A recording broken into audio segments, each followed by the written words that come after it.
Okay, this video is going to explain how to install the VS Switch MRR PK3, which looks like this.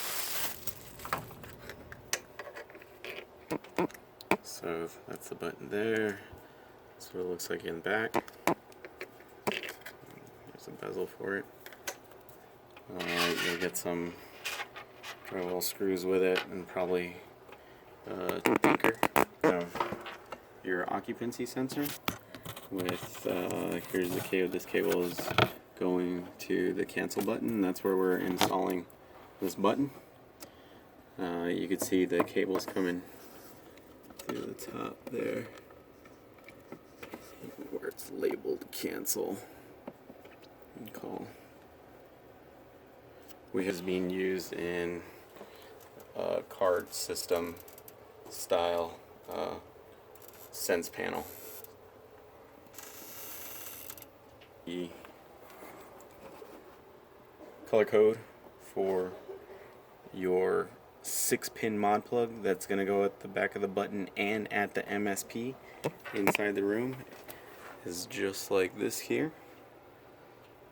So with the keystone away on pin 1 you have blue. You skip 2 and 3 and you'll have white, orange, orange, and white. We've crimped the ends and I've plugged in the button. Before we go ahead and secure it, would check the functions. So I would hit the button, and this is the cancel button, so it'll just flicker like that, not an off and on.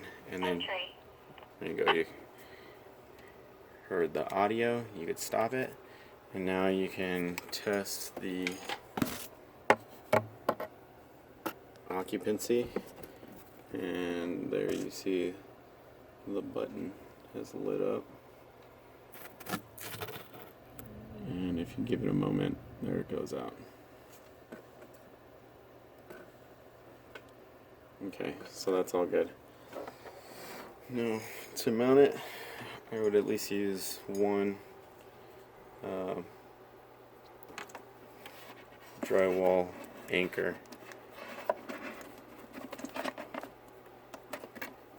In the process, and this, don't forget to follow the signage there.